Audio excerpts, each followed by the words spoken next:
Welcome to the All About English podcast. I'm James. And I'm Grace. This is the place to grow your English skills, no matter what level. Be sure to subscribe and hit the bell notification so you never miss an episode. We post daily. You don't want to miss out.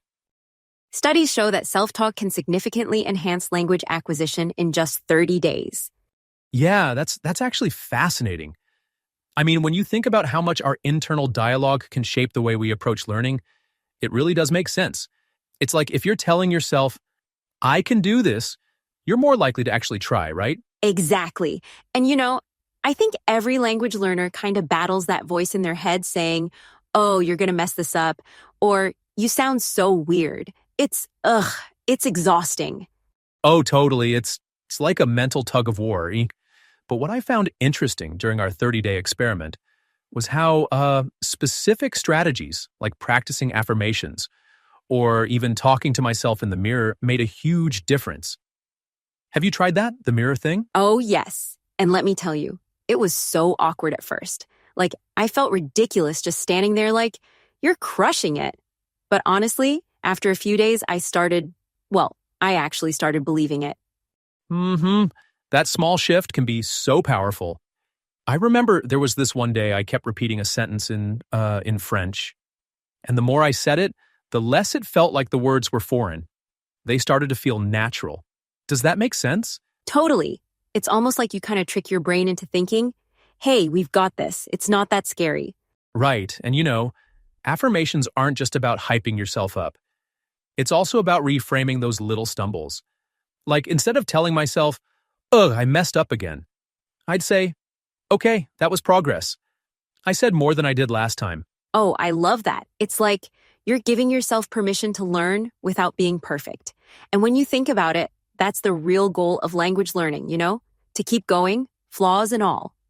Exactly. And I think our 30-day experiment really drove that home. How did it shift your perspective? Oh, where do I start? I started noticing all those little moments, like where I'd usually criticize myself. They just kind of melted away, and it felt freeing, like I could actually have fun with the process again. Yeah, I felt the same way. Curiosity kind of replaced anxiety for me. It's like every new phrase felt like an invitation to explore rather than something to get hung up on. Exactly. And I mean, who would have thought positive self-talk of all things could do that, right? It really hit me during our experiment. How that little voice in my head, the one always criticizing my accent or saying I'd never get it right, started to quiet down. It's like curiosity replaced all that negativity. Ugh, I totally get that. The "you sound so dumb" voice was like a broken record for me. It's like this bully that lives in your brain. Right, exactly. And what's tricky is it feels so convincing. But I think the first step to overcoming that voice is even realizing it's there, Totally. Like, once you can go, wait, this is just my brain being mean, it's kind of empowering. But okay, how do you, actually stop it? What worked for you? Well, one thing that really helped me was naming it. It sounds silly, but calling that voice the critic made it feel less personal. Like it wasn't actually me saying those things. You ever try something like that? I haven't, but I like that. My approach was more like, okay, when I'd mess something up, instead of thinking, wow, you're so bad at this, I'd force myself to reframe it. Like, hey, you're figuring it out slowly, but you're trying. Oh, that's great. Reframing really puts things into perspective. I remember telling myself, at least you're speaking. A mistake is progress. Yes, and I think language learners often forget that just showing up, just trying, is huge. Like, you deserve a gold star just for that. Exactly. It's also important to recognize the triggers for that negative self-talk. For me, it was always during conversations with native speakers. I'd start panicking about messing up and then completely freeze. Oh my gosh, same. Like, the fear of sounding dumb is so real. But what helped there was prepping little mantras, like every expert was a beginner once. I'd repeat it until the panic kind of eased up. That's such a solid approach. Another thing I found helpful was creating a win list. Anytime I did something even slightly right, I'd add it to the list. And on bad days, looking back at those wins helped drown out the negativity. Ooh, I love that idea. Like keeping a pep talk journal. See, this is exactly why everyone listening should try this stuff. Those little shifts are everything. Uh-huh. And I think when you start exchanging those negative phrases with ones like, I'm learning and that's enough, it's amazing how much lighter everything feels. You're not carrying that baggage around as much. Yeah, exactly. It's like shedding all that self-doubt weight. It makes room for curiosity and actual fun. So building on what you said about creating a win list to combat negative self-talk, let's dive into how to actually make those positive habits stick. How do you get to a point where encouraging yourself feels natural and not, awkward? Right, and that's the big question, isn't it? I think one of the simplest techniques is starting with daily affirmations. Just picking a few short, powerful phrases like, I am capable, or I can do this, and saying them aloud every morning. I can do this. See, that's such a good one. It's straightforward, but it kind of cuts through the noise, right? I love it. It really does. And it's not just about repeating the words, it's visualizing them too. Imagining yourself in a situation where the affirmation applies. For me, I actually started using this during a job interview once. Wait, what? Tell me. So there I was, sitting in the waiting area, feeling like my brain was going to shut down. And I just kept saying to myself, I can do this. I've prepared for this. I know what I'm talking about. And Grace, it worked. My nerves didn't totally vanish, but I walked into that room much calmer. That's amazing. I can do this became your anchor. And I think for language learners, that kind of self-talk can be a total game changer. Let's say you're speaking to a native speaker for the first time. Tell yourself, I am learning. This is progress. Exactly, and the power of I am statements. Oh, that's huge. It's like the way you define yourself through words can shape how you feel about yourself. So instead of, why can't I get this right? You say, I am capable, Arsh, or I am improving every day. Ooh, chills. I love that. And the energy feels different too, right? Saying, I am a winner, or I am confident, even if it feels cheesy. It kind of pushes you into that reality. Yeah, totally. It's like you're giving your brain a little roadmap for how to behave. And I think when you combine that with visualizations, you're not just saying it, you're seeing it, feeling it. That really solidifies those beliefs. Right. And honestly, it doesn't even have to be a big production. You can just say these things while, I don't know, brushing your teeth or staring at your coffee.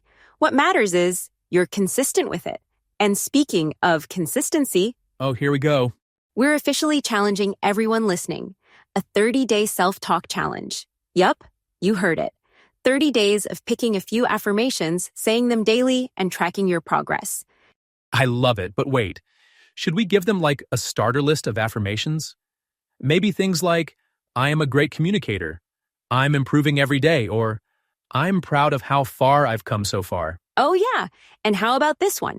I am worthy of making mistakes and learning from them. That's a big one for me. That's so powerful. And for anyone doing this challenge, try writing them down too. Keeping a physical list of your affirmations makes it easier to stay consistent. Yes, track your wins, track your struggles. It's all part of the process. And just remember, the way you talk to yourself matters. Words have power. All right, so we've officially wrapped up the 30-day self-talk challenge. And now it's time to step back and unpack what we've learned from this experiment. Yeah, it's been such an eye-opener. I think one of the biggest takeaways for me was realizing just how much power our inner dialogue has over how we, show up every day, especially when learning something new. Totally. Shifting from that super nitpicky, why can't I get this right? To being hey, I messed up, but that's okay. I'm learning. It's like this little superpower we all have and don't even realize. Exactly. And I think what stood out for me was how small changes in your self-talk, just a simple reminder I'm making progress. It can actually change how you feel about the entire process. Less pressure, more curiosity. Yes, and I also feel the more we embraced positive self-talk, the more fun it became, right? For me, it stopped being so much about getting it right and more about, the process itself. Learning became lighter. Oh, absolutely. And what's really interesting is how that mindset shift can even start to bleed into other areas of your life. I noticed myself being more forgiving. not just with the language stuff, but with everything. Ooh, yes, same. It's like when you stop beating yourself up over small things, life just, I don't know, flows better. And I've got to say, the affirmations we tried really helped set that tone. Even if it felt kind of silly at first, it worked. Definitely. And I think the key here is staying consistent. Building habits like daily affirmations or writing down wins. It's those little things that create that big shift over time. Right. So if there's one thing to remember from all this, it's that the way you talk to yourself, it matters more than we realize. So after everything we've unpacked about self-talk and its impact, it's time for you to take these ideas and start exploring how they can work in your own life. Exactly, and it doesn't have to be anything too complicated. Start small, maybe pick just one affirmation, like I'm improving every day, and say it out loud every morning. Oh yeah, and seriously, keep it simple. Trust me, no one's grading you on how you do this. But I mean, if you stick with it for 30 days, you might just surprise yourself. And remember, this journey is all about progress, not perfection. Even one small shift in your self-talk can really make a difference in how you feel and learn. Totally. And we'd love to hear how it goes. Like, leave us a comment. Tell us what clicked, what resonated, or hey, even what felt a little awkward at first. Yeah, share your stories. It's so inspiring to see how different people make this work for them. And hey, if you enjoyed this conversation, don't forget to like, subscribe, and stick around. There's so much more to explore together. We've got plenty of episodes coming up that dive into other aspects of personal growth and language learning, so you definitely don't want to miss those. Exactly. So go out there, try some affirmations, and give yourself the same kindness and encouragement you'd give your best friend. And on that note, we'll see you next time. Until then, happy learning. Bye, everyone.